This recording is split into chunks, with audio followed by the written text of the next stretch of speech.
Hola a todos, en esta oportunidad yo les voy a hablar sobre las rentas de primera y segunda categoría. Quien les habla es la alumna Lisbeth Giovanna Lima Yucra, de la Universidad Andina Néstor Cáceres Velázquez Juliaca, Facultad de Ciencias Contables y Financieras, Escuela Profesional de Contabilidad.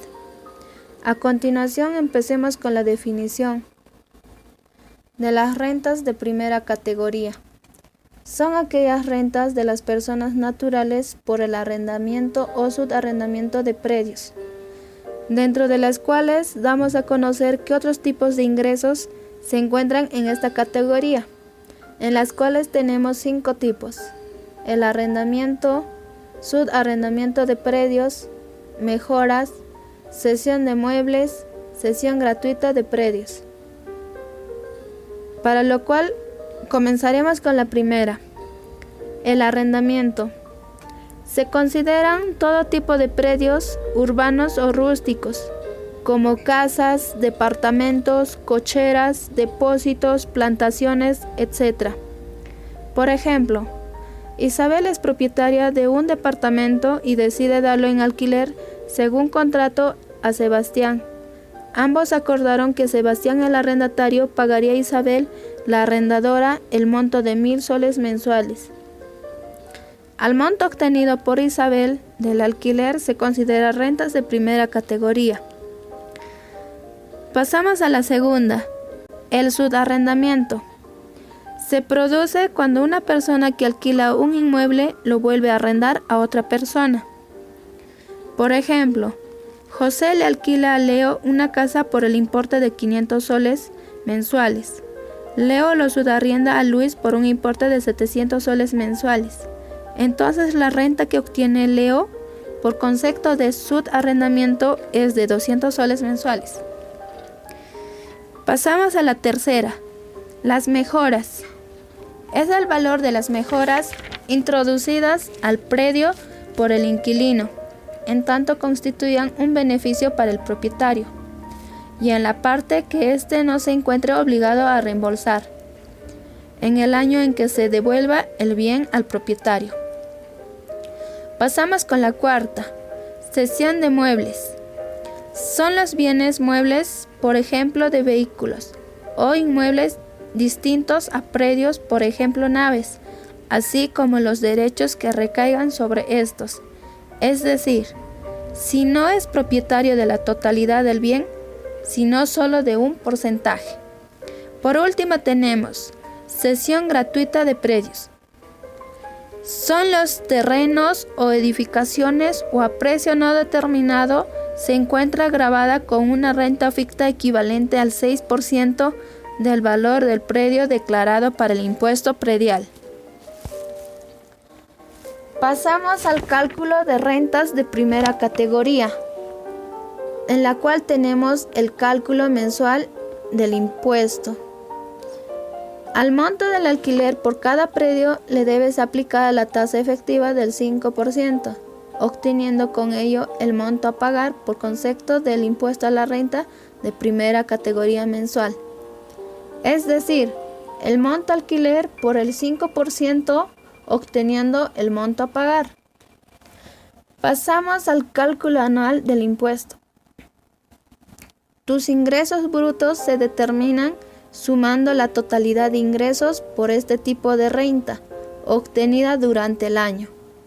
A ello se deduce el 20% y se le aplica la tasa del 6.25% de tu renta neta. También puede abreviar este procedimiento aplicando sobre el ingreso bruto la tasa del 5% como tasa efectiva del impuesto. Los pagos directos mensuales realizados durante el año se descuentan del impuesto anual resultante y en caso exista saldo del impuesto, debes regularizarlo conjuntamente con la declaración. Pasamos a las rentas de segunda categoría, en la que tenemos una pequeña definición. Son rentas de personas naturales, es decir, son impuestos que se gravan por la colocación de intereses de capitales, de regalías, patentes, rentas vitalicias, entre otros, obtenidos por el trabajo dependiente o independiente que tienen como origen de capital.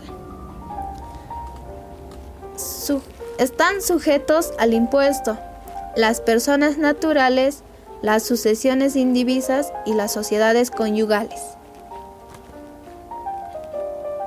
También se consideran rentas de segunda categoría a los siguientes conceptos. Los intereses son originados en la colocación de capitales.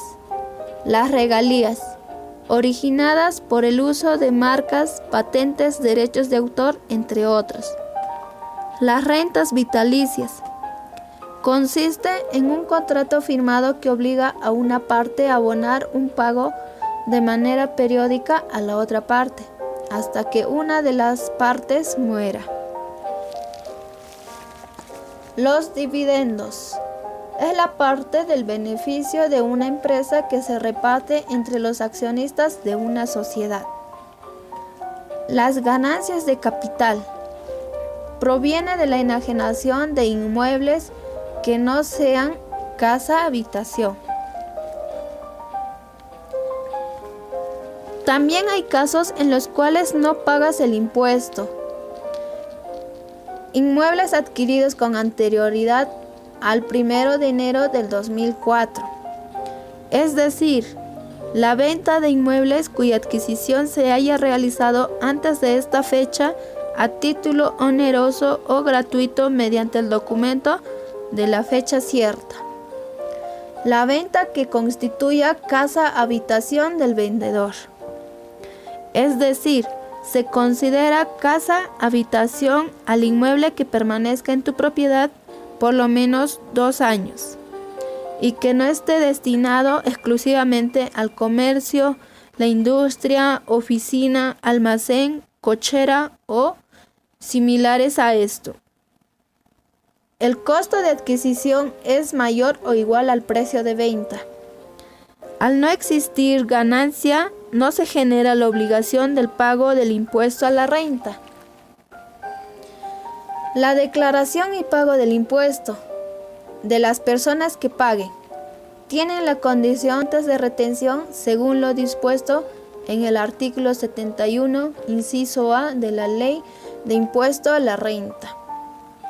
En el artículo 72 de la Ley de Impuesto a la Renta nos dice que deberán retener con carácter de pago a cuenta la tasa del 6.25% sobre la renta neta y declararla en el PDT 617.